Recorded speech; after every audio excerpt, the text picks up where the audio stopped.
بسم الاب والابن والروح القدس الاله الواحد امين. الفتره دي قابلت كذا واحد مجروحين وبيقولوا ليه يا رب لماذا يا رب.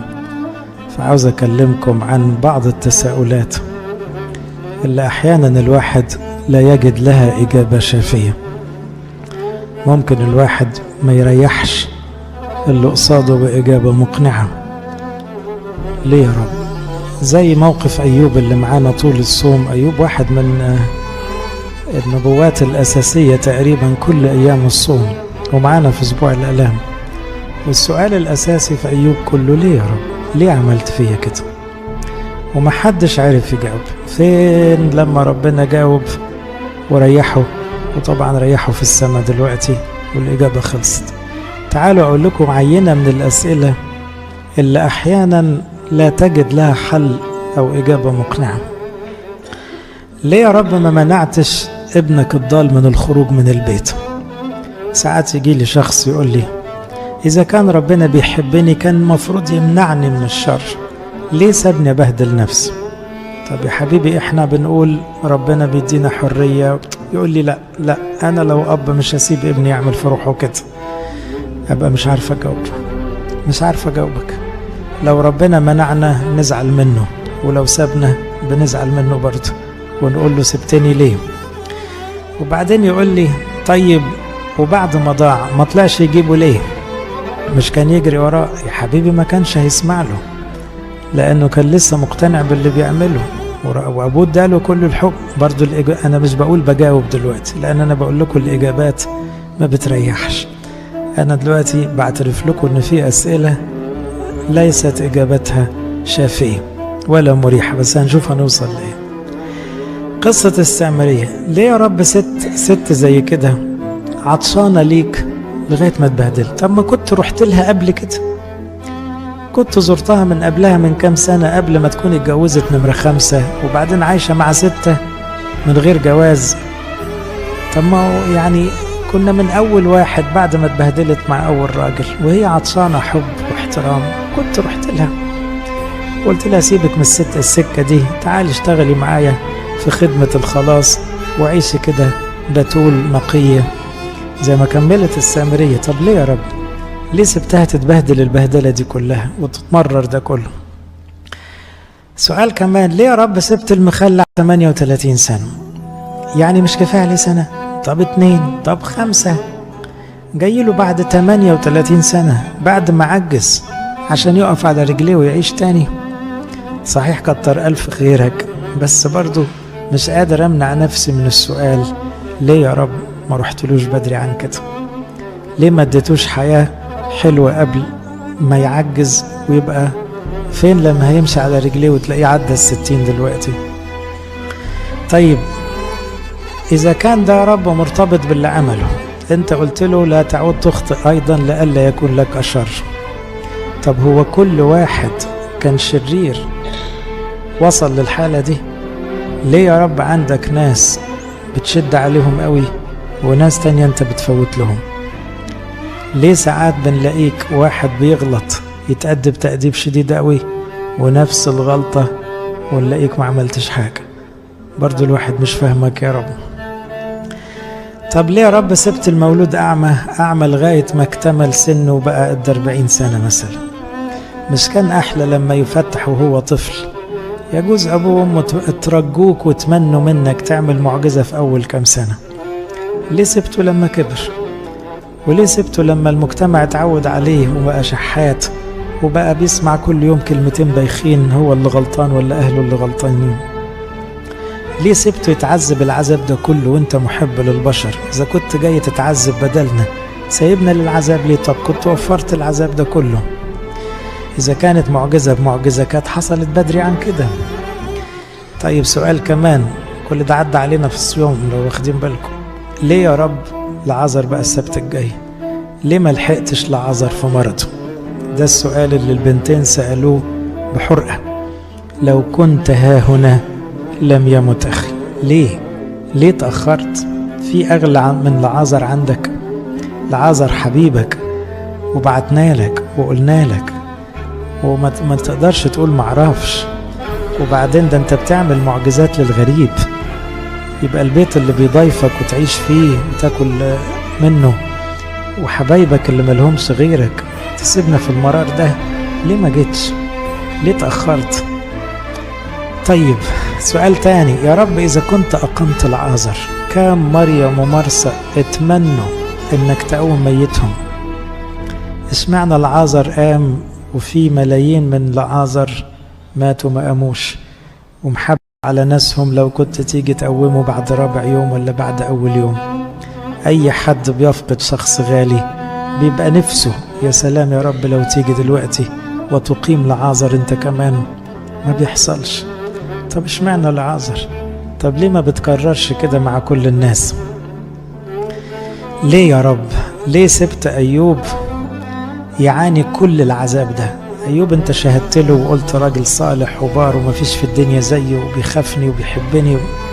هو اللي يحبك قوي تعمل فيه كده؟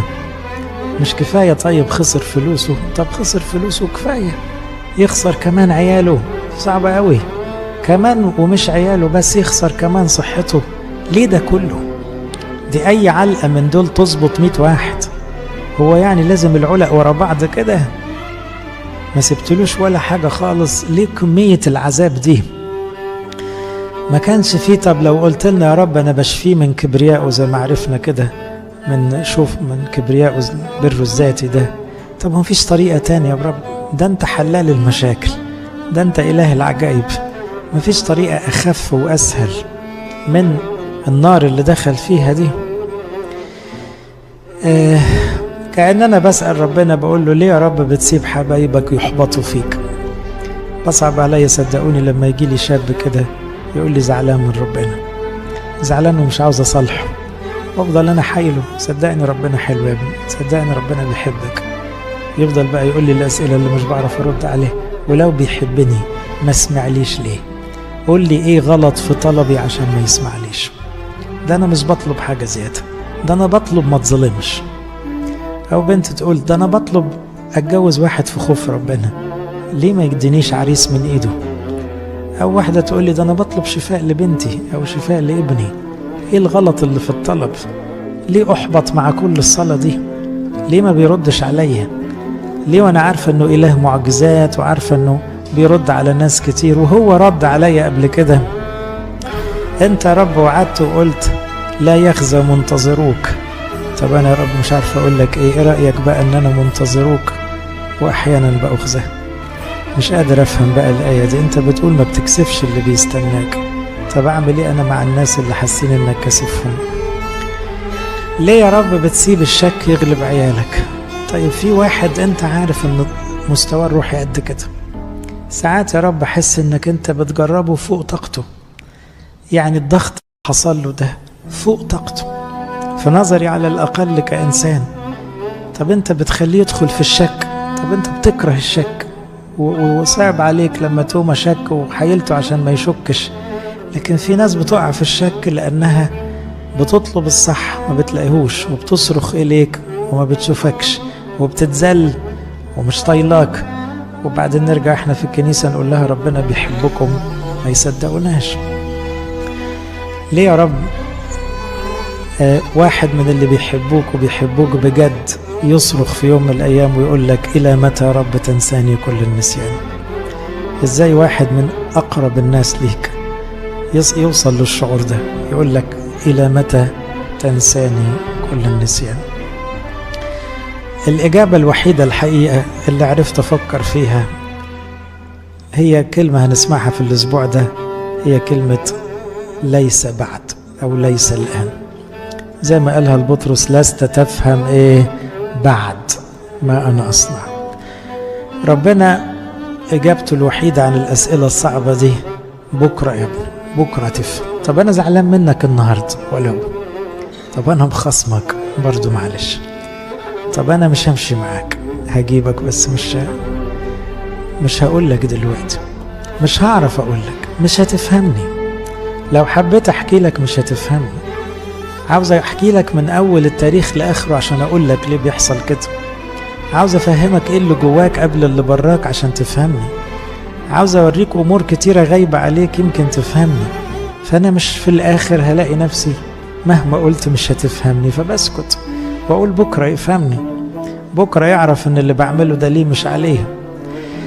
تعالوا نسأل دلوقتي بقى، دلوقتي بعد شوفوا 2000 سنة والسامرية في الفردوس دلوقتي، والمولود أعمى في الفردوس، والابن الضال ده رمز الكل اللي تابوا ودخلوا العذر يا بخته في الفردوس. تعالوا ندخل الفردوس كده ايه ونسأله، ونعمل قاعدة كده ونسجل حديث مع السامرية، ونلاقي وشها منور كده وفرحانة وبتموت في ربنا تحبه قوي. ولا احكي لنا بقى، لسه زعلانة انه جالك بعد نمرة 6؟ لسه بتفكري زينا هو اتأخر عليا ليه؟ انا متصور انها تضحك وتقول انا ازعل منه؟ انا معرفش ازعل منه، ده هو عاملها مظبوط تمام، ده هو كان حاسبها بدقة شديدة. يمكن انا ما كنتش حاسة بالعطش زي ما وصلت له في اللحظة دي. يمكن لو كان جالي بعد نمرة 2 ولا 3 ولا 4 كان لسه علي عشم في الدنيا.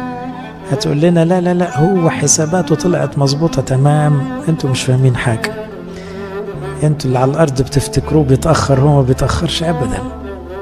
طب تعالى يا سي مخلع، 38 سنة طالعين من عينيك، اكيد دخلت اتخانقت في الفردوس وقلت له بقى تعالى بقى نتفاهم بقى، مش كنت شافتني؟ طب بعد 10 سنين حتى كفاية عليا تأديب 10 سنين يعني، 38 سنة ده عمر لوحده. فيضحك ويقول لا لا، أنا عمري ما فكر كده، أنا هنا في السماء بقالي 2000 سنة ولسه معايا كذا مليون سنة، ومفكرش غير أقول له أشكرك، أشكرك إنك شافتني، وأشكرك إنك افتقدتني، وأشكرك إنك وصلتني، واللي عملته فيا ده كان أحلى حاجة ممكن تتعمل فيه، والغلب اللي شفته من غيره ما كنتش أعرفك، فكتر مليون خيرك. طب المولود أعمى لسه زعلان إنك دونا عن كل جيلك اتولدت أعمى، وبقت الناس تضحك عليك وتسخر منك وتقول أنت اللي غلطان، وكان صعبان عليك إنك اتشافيت متأخر. يقول لا لا، الكلام ده لا جالي قبل كده ولا هيجيلي إلى الأبد، ده أنا بشكره من كل قلبي إني اتولدت أعمى، لأن كل اللي مفتحين اللي في زمني في الجحيم دلوقتي. أنا اللي وحيد اللي الشحات من ضمن الشحاتين اللي أعرفهم اللي دخلت الفردوس عشان كنت أعمى، عشان سمعت كلامه مرة بس. فأنا دلوقتي مبسوط جدا وفرحان. تعال أسأل لعازر، يا لعازر لسه صعبان عليك أنت وإخواتك إن المسيح اتأخر 4 أيام؟ يقول صعبان علينا إزاي؟ ده هو عمل حاجة ما كناش نحلم بيها، ده فرحتنا بالقيامة أجمل من فرحتنا بالشفاء مليون مرة.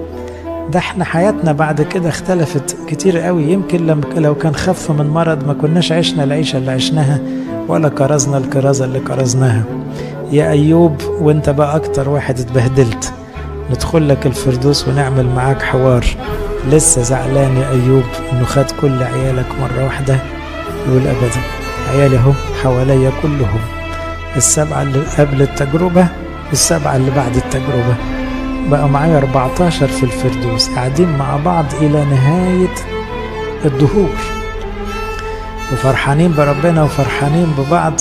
وما كنتش أتمنى اللي أنا فيه أبدا، ولا كنت أتوقع العز ده ولا الكرامة اللي أنا فيها عوض شوية الصبر. أهو الصبر خلص والقلب خلص وديني قاعد فرحان في السماء. تعالوا نفكر في الأسبوع ده. المسيح ساعات ما يعرفش، أخطيت يعني تجاوزا أقول ما يعرفش يجاوب، لأن مخنا ما بيستحملش أو ما بيستقبلش ليه يا رب، إنما ساعات تبقى دموعه إجابة. عارفين زي إيه؟ أتصور مثلا أب معاه طفل صغير ومسكه عشان الدكتور هيفتح له خراج أو هيعمل له عملية أو هيخلع له درس، والولد يعيط وأبوه يعيط، بس هيحكي له لمين؟ هيفهم مين؟ وده بيفهم لا مؤاخذة مع عيل صغير، احنا كده ما بنفهمش لا مؤاخذة برضه. فربنا يسوع ليلة صليبه الخميس الجاي كان بيبكي بحرقة، بيبكي بحرقة، كأنه عاوز يقول يا ولادي لو تعرفوا قد ايه انا متألم عشانكم، وقد ايه ببكي اكتر منكم على كل اوجاعكم، وعلى كل التهم اللي بتتهمونهاني، وعلى كل الظلم اللي بتظلموني، اكمني بحبكم، بس مش قادر اعمل غير كده. أسهل حاجة علي أمشي على هواكم واسمع رغباتكم وتضيعوا، إنما أنا باجي علي وعلى قلبي عشانكم وبستحمل ومفيش حاجة هتقنعكم. فكأنه كان يبكي لأن الكلام مش هيفهم حد.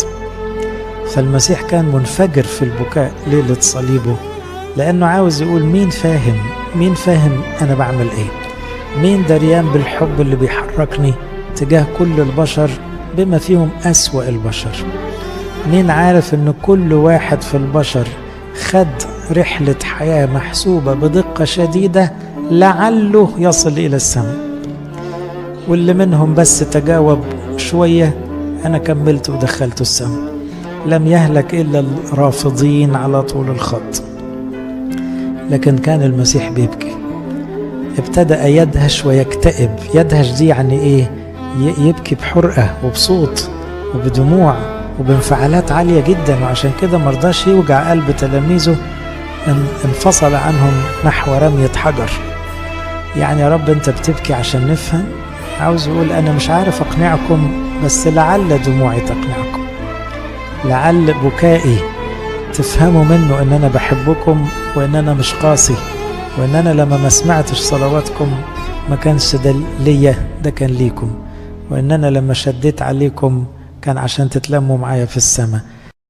برضو الجمعة دي هنسمع كلمة تاني تؤكد، مرة تاني هيبكي المسيح. الاسبوع ده المسيح بيبكي كتير قوي، ما بكاش في حياته قد الاسبوع ده. سبت العذر هنسمع بيبكي، الجمعة ختام الصوم هيبكي، خميس العهد هيبكي. فالحقيقة المسيح يعني الاسبوع ده دموعه غالية جدا.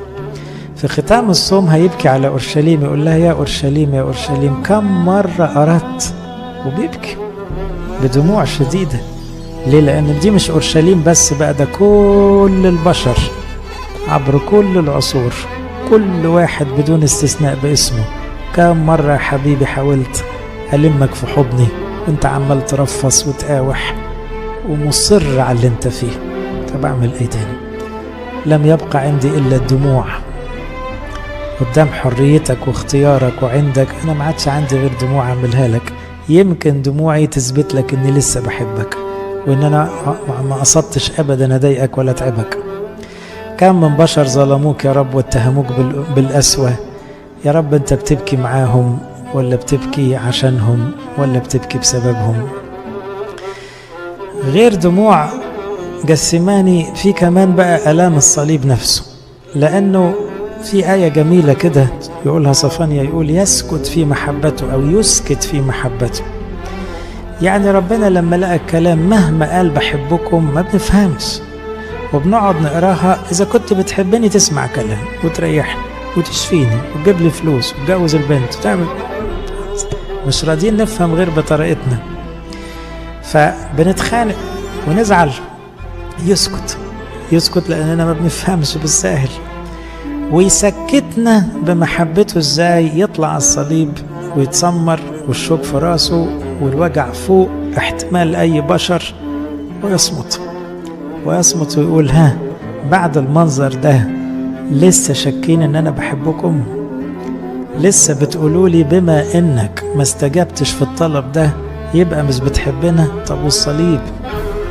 لسه هتقول لما خدت مني فلان يا رب تبقى ظلمتني؟ طب والصليب يا ابني؟ لسه هتقول لي اتأخرت عليا ليه؟ ده انا تعبت قوي. طب وحبيب الصليب الذي لم يشفق على ابنه بل بذله لأجلنا أجمعين، كيف لا يهبنا معه كل شيء؟ إذا كنت احتملت ده كله يا ابني، ايه في طلباتك ممكن يبقى صعب ولا غالي؟ أي طلب سهل قوي، إن كان لمصلحتك أجيبه لك وأجيب 10 منه، لكن أكيد الطلب مش لمصلحتك، وعشان كده مش راضي استجيب. لو فهمتني هتقبل. فآلام وأحزان الصليب رد آخر على ليه يا رب. يجوز ليه يا رب؟ ما عندناش منطق، ما عندناش رد، لأنه ما أبعد أحكامه عن الفحص. أنا هدخل مخ ربنا وأعرف قاصد إيه من كل شخص ليه بيعمل كده؟ ما أقدرش. لكن اللي أنا هفضل أقدر أعلن أنه واشهد بيه وأعيش ليه هو أن المسيح اللي مات من أجلنا مش هيستخسر فينا حاجة أبدا، وأي طلب ممكن نطلبه سهل ورخيص قوي جنب أقل قطرة دم نزلت منه. إذا كانت ساعة الصليب دي سنين من العذاب، إذا كانت أسوة الأحداث سنين من الظلم والقهر، يجوز أنت مظلوم وبقالك سنين. طب المسيح اتظلم ظلم فظيع صحيح في ليلة واحدة، لكن ده الليلة دي بمئات وملايين من السنين. تعبير جميل هنسمعه الخميس الجاي برضو لما يقول أحبهم إلى المنتهى. ربنا يميل إلى الصمت الأسبوع ده، يعني في حاجات كتير مش بيجاوب عليها لأنه الكلام ما بيدخلش الدماغ دي، إنما الصمت أبلغ من الكلام.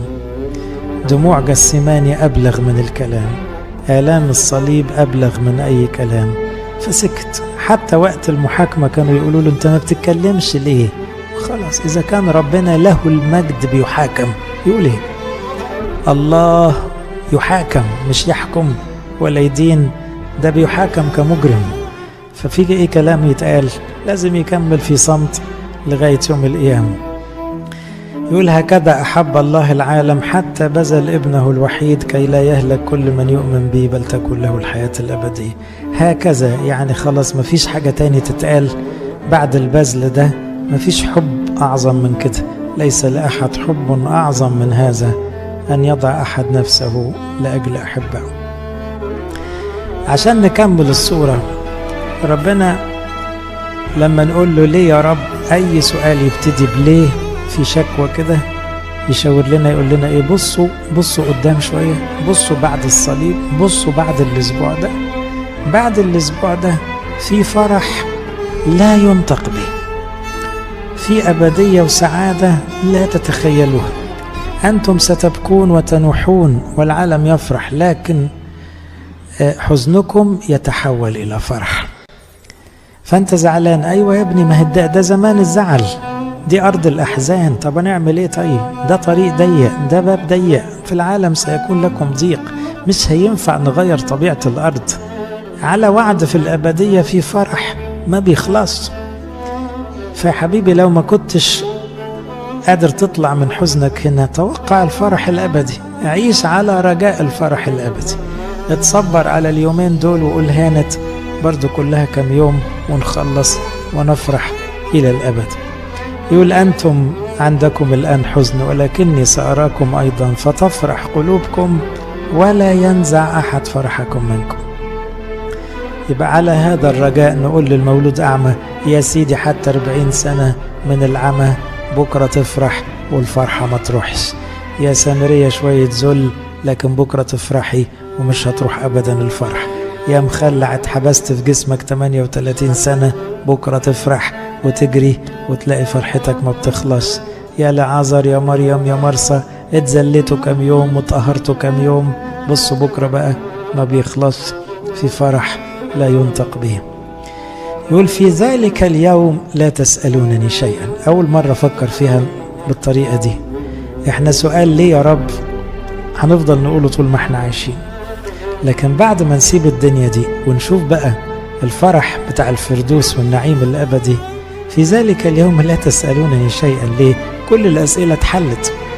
أول ما نحط رجلنا في السماء نقول له خلاص فهمنا، يبقى معاك حق في اللي عملته، يبقى كتر ألف خيرك إنك ما سمعتلناش، سبتنا نرفص ونزعل ونخبط راسنا في الحيط، معلش كتر خيرك برضه، لأنه لن نسألك شيئا يا رب. هنسأل على إيه؟ طلع معك حق، طلع اللي انت عامله هو الصح دايما. تعالوا بقى نختم كده ونقول ايه؟ قولوا لكل ابن ضال تمنى ان يمنعوا ابوه من الشر، هو لسه بيحبك بس ارجع. اي شاب يقول لك طب ربنا ليه سابني اغلط، طب ايه رأيك بدل ما تقول ليه ربنا سابني اغلط، افتكر ربنا بيقول لك ارجع وكأنك ما غلطتش واللي فات مات. قولوا لكل سامرية اتمنت ما تعيش العيشة دي، يا ستي كل اللي عملتيه كأنه ما تعملش، هو الوحيد اللي بيمحو الماضي بلا ذكرى. قولوا لكل مخلع لما تمشي في يوم من الأيام هتنسى كل الغلب بتاع 38 سنة. قولوا لكل أعمى لما بكرة هتشوف هتشكر على اللي انت كنت رفضه وكان تعبك. قولوا لكل أيوب ولادك والراحة مستنيينك في السماء، يلا هانت.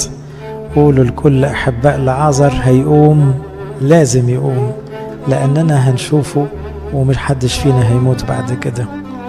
قولوا لكل واحد صاحب سؤال ليه يا رب، صدقني يا ابني في حل، وحل مقنع وحل مريح، بس مش دلوقتي. مش هنعرف نجاوبك ولا نقنعك ولا نريحك، بس هناك حل. عشان كده يقول يوحنا الرائي سيمسح الله كل دمعة من عيونهم. يعني ربنا بيسيب الدموع شوية، لكن على وعد انه لازم يمد ايده بنفسه ويمسح الدموع تماما، والموت لا يكون فيما بعد. طبعا الموت بقى وكل رجالته لا يكون حزن ولا صراخ ولا وجع فيما بعد، لأن الأمور الأولى قد مضت. لإلهنا كل مجد وكرم.